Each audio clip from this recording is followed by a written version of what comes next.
Before I explain about social identity approaches or social identity theory, I would like first to explain current approaches to health.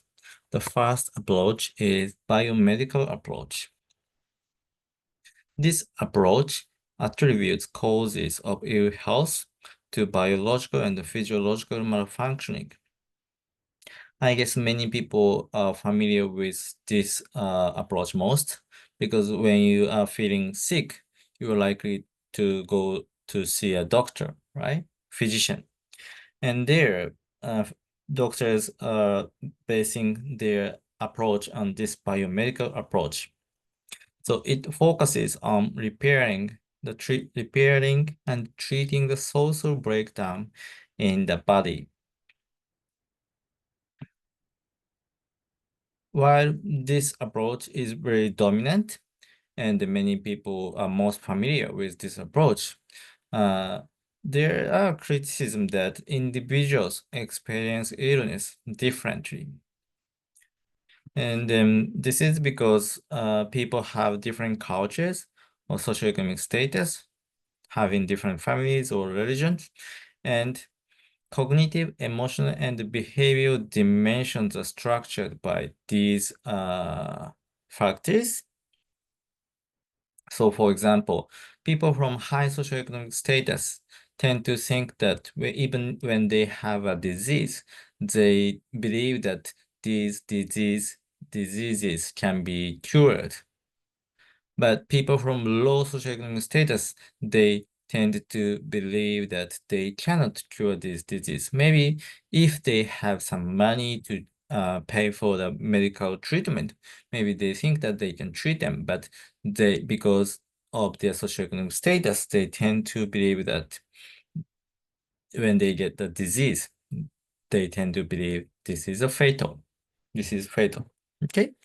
So because of these individual differences, some uh, research argue that biopsychosocial model should be employed instead of simple biomedical approach. However, this biopsychosocial model also has several limitations. This model fails to consider the capacity of the three to restructure the others. So although this biopsychosocial model argues that because people have different cognitive, emotional, behavior dimensions, these dimensions need to be considered as well. But this kind of these dimensions or these kind of considerations are simply tacked to the biomedical approach.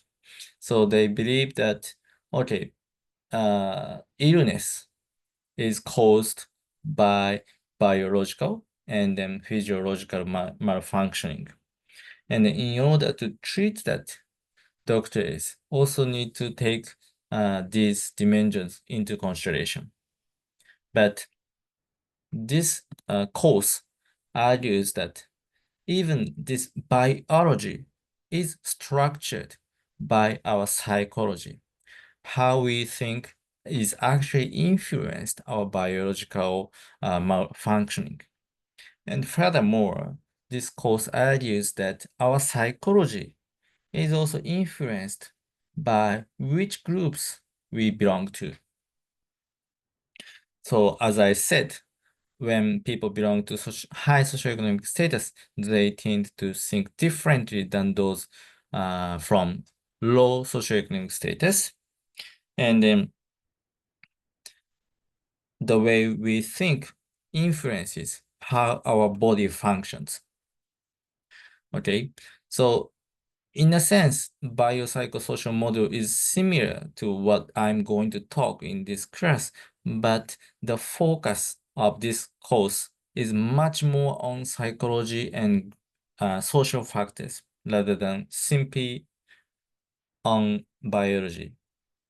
Okay? So basically, biomedical approach or biopsychosocial model focuses a lot on biology, but we shouldn't miss how much psychology and social factors actually influence our biology. Okay. Next approach, psychological approach to health. This approach is becoming increasingly influential in recent decades.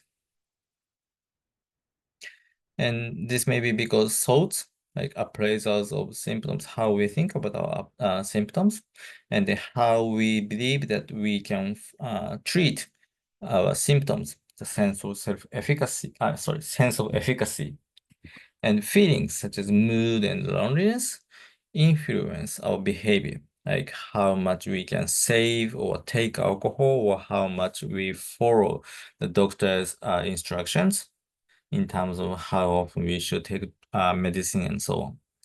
And then also these thoughts and feelings influence our health outcomes, like depression and obesity. So this approach focuses on unique personal traits or cognitions, like what kind of personal traits people have, or how people think about their symptoms, and how they think about their efficacy, or how they think about how their behaviors will be effective. So while this approach recognizes the importance of group elements, like this psychological approach sometimes use group interventions, such elements are seen as secondary.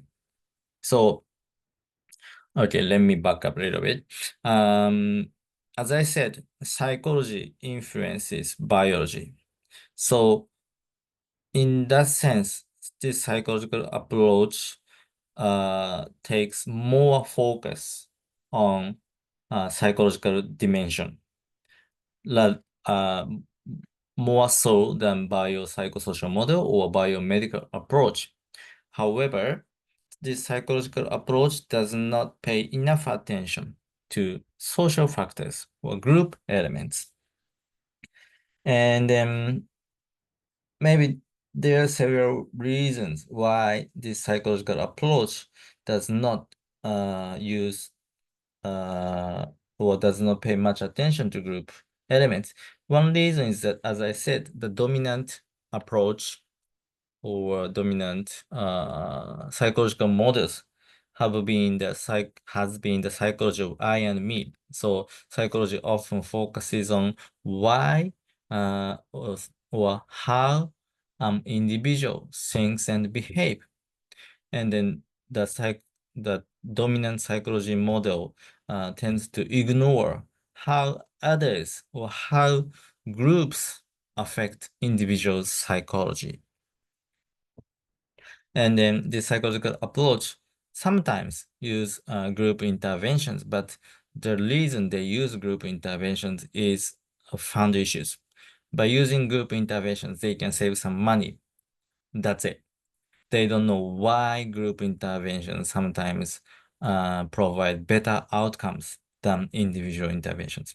And that is what I'm going to talk in this course, why group interventions sometimes give better outcomes than individual interventions. Okay.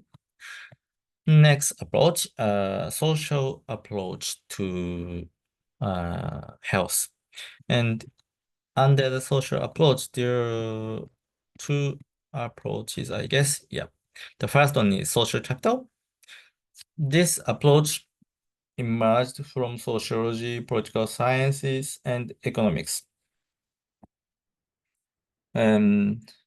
Social capital is a network's norms of reciprocity and trust among members of a neighborhood or community that develops through social interaction and mutual cooperation. So capital usually refers to the wealth in the form of money or other assets. And social capital provides a basis for civic engagement and empowers communities to overcome challenges.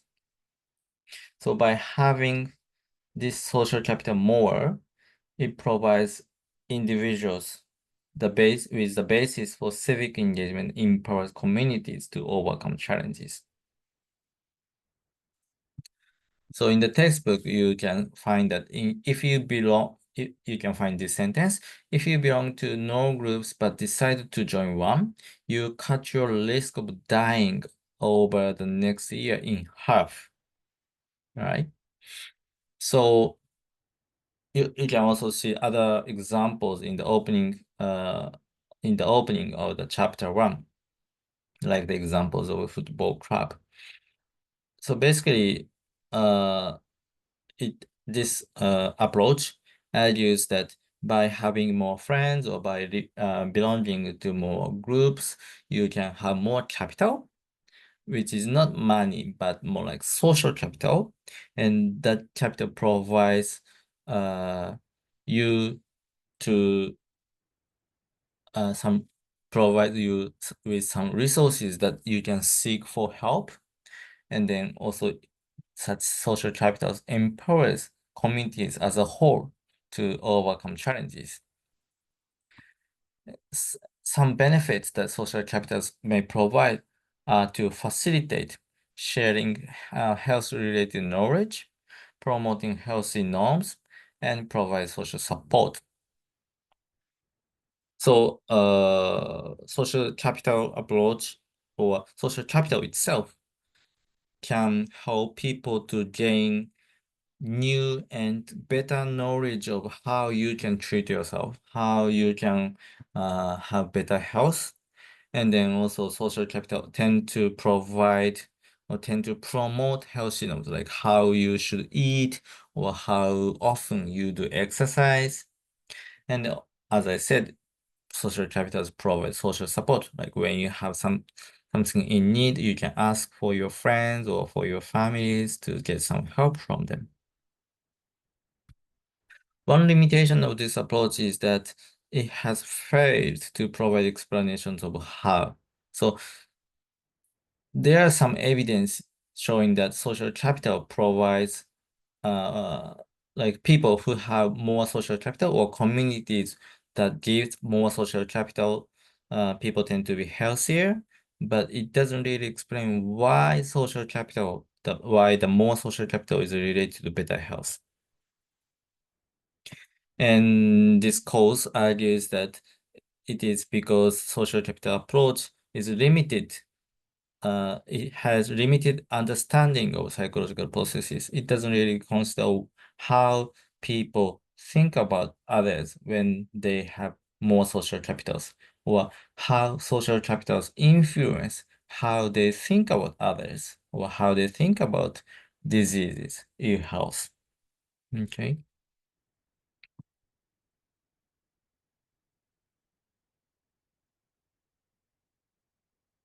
And the next approach is social determinants of health.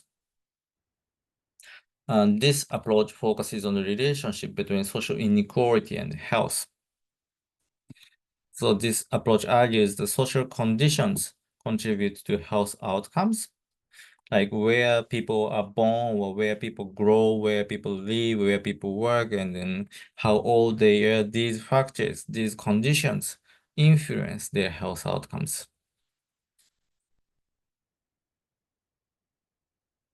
And then this approach argues that uh, these social conditions affect our health through social injustice, such as poverty, unemployment, inadequate housing, social exclusion, and poor education. And then these social justice reduce our access to health services and behavior, and that would result in poor health.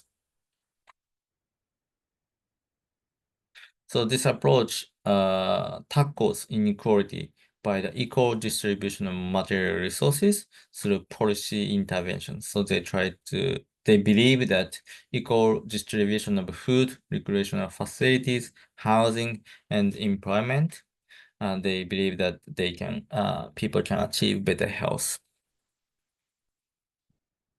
But again, this approach does not take into account of the psychological perspectives.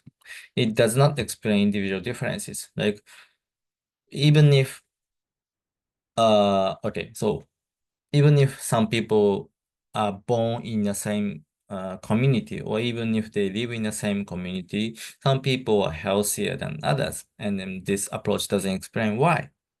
Why do only some people develop disease under the same social condition, and why not for the others?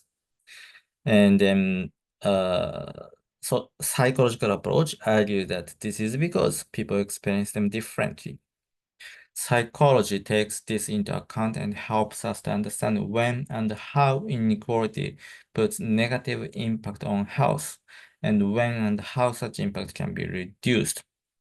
So the point here is the social approach takes the social issues into the account, but it doesn't take psychological perspectives into the account. So it cannot really explain the differences between individuals.